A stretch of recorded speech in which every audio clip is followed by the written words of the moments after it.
মানুষের জন্য, জনগণের জন্য, সমাজের জন্য তার কল্যাণকর কিছু করে যেতে পারেন। ডক্টর সাইদা রফিক তাদের মধ্যে ছিলেন অন্যতম।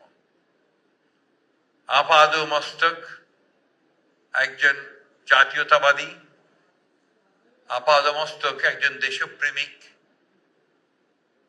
অত্যন্ত বিদুষী এবং জ্ঞান শিক্ষার প্রতি তার যে অনুরাগ সেটা তিনি তার জীবন দিয়েই প্রমাণ করেছেন। তিনি যে শিক্ষা প্রতিষ্ঠানটি গড়ে তুলেছেন তা নিঃসন্দেহে সেটাই প্রমাণ করে। আমরা এখন একটা খুব কঠিন সময়ে বাস করছি। এই সময়টা খুবই অস্থির। একদিকে বিশ্ব রাজনীতিতে ভয়াবহ নৈতিকতার অভাব, বিনা কারণেই একটি দেশের সার্বভৌমত্বে হস্তক্ষেপ, বিনা কারণেই দেশের প্রধানকে, রাষ্ট্রের প্রধানকে এবং একটি মতবাদের প্রধানকে হত্যা করা, একটা স্বাধীন রাষ্ট্রের প্রেসিডেন্টকে তুলে নিয়ে গিয়ে জেলে পুরে দেওয়া, এক ভয়াবহ বিশ্ব।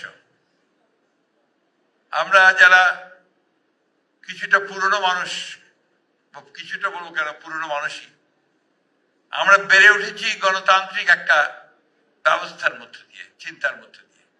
আমাদের ধ্যান ধারণা চিন্তা ভাবনার মধ্যে সবসময় গণতান্ত্রিক চিন্তা ভাবনাই আছে।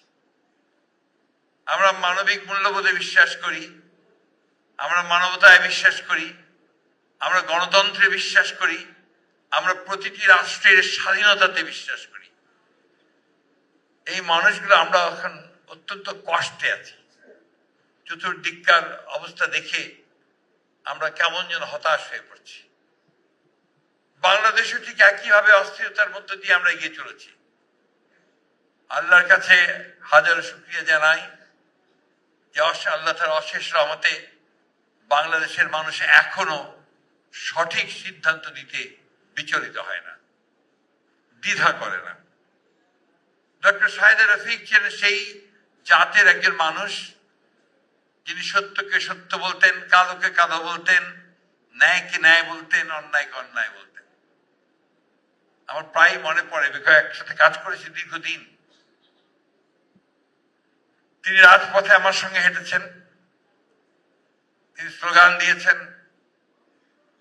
তিনি কিছুক্ষণ আগে আমাদের ব্যারিস্টার সাহেব বললেন যে মামলাও হয়েছে তার বিরুদ্ধে অসংখ্য, কিন্তু সবগুলোকে মোকাবেলা করে, সেই চ্যালেঞ্জকে মোকাবেলা করে তিনি কিন্তু সামনের দিকে এগিয়ে গেছেন। আমি আজকে একটু বলা যায় যে কষ্টই পাচ্ছি যে আজকের এই ভালো দিনগুলো যখন কিছুটা সুখের সম্ভাবনা দেখা দিয়েছে, যখন কিছুটা ভালো ভবিষ্যতের সম্ভাবনা দেখা দিয়েছে, মানুষের জন্য কিছু কাজ করার সম্ভাবনা দেখা দিয়েছে, তখন তিনি আমাদের মধ্যে নেই।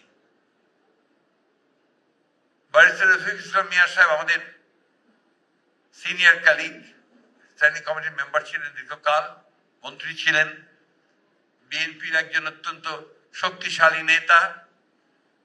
তিনি অসুস্থ হওয়ার পরে তিনি তার স্বামীকে নিয়ে প্রায় স্ট্যান্ডিং কমিটি মিটিংয়ে আসতেন, নিজে হাতে ধরে বসিয়ে দিতেন চেয়ারে, এবং তার যে অদম্য একটা স্পৃহা ছিল যে রাজনীতিতে আমাদের বিজয় অর্জন করতে হবে, আমাদেরকে ফ্যাসিস্ট শক্তিকে পরাজিত করে গণতন্ত্রের পতাকাকে ঊর্ধ্বে ওঠাতে হবে। দেশনেত্রী বেগম খালেদা জিয়া তার খুব কাছের মানুষ ছিলেন, প্রায় তিনি তাকে ডাকতেন, কথা বলতেন।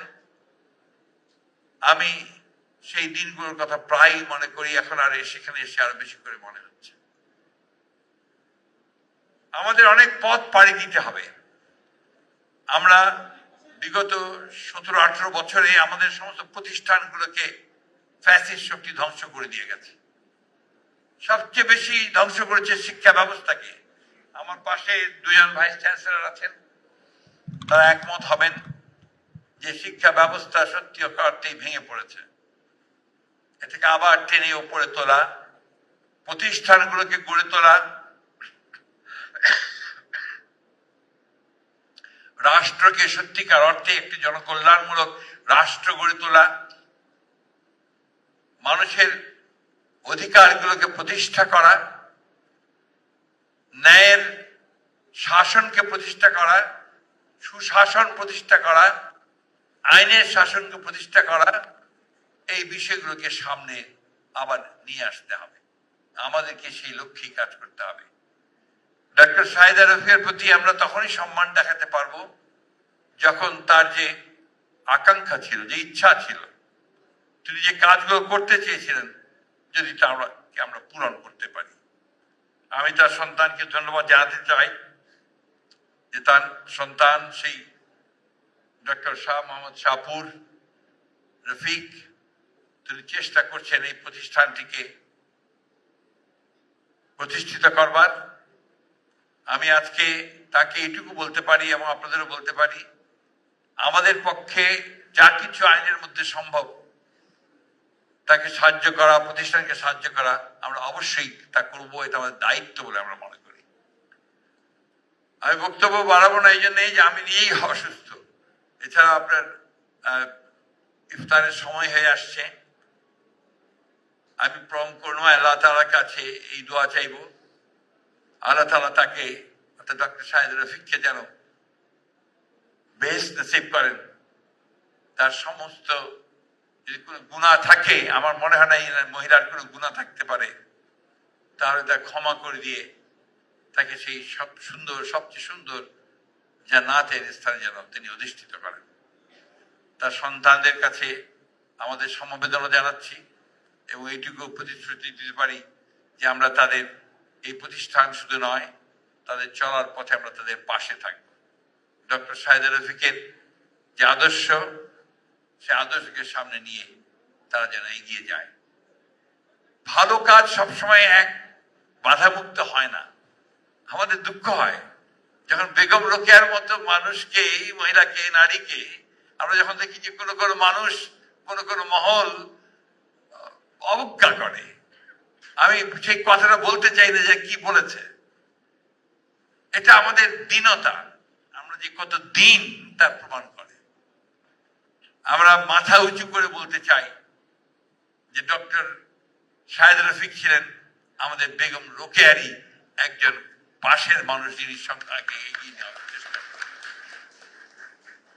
আমরা গৌরব বোধ করি তার জন্য এবং আবারও আল্লাহ তাআলার কাছে এই দোয়া চাই যে আল্লাহ তাআলা তাকে যেন বেহেশত নসিব করেন। আপনাদের সকলকে আমার কথা বলবার সুযোগ দেওয়ার জন্য আন্তরিকভাবে ধন্যবাদ এবং কৃতজ্ঞতা। আসসালামু আলাইকুম।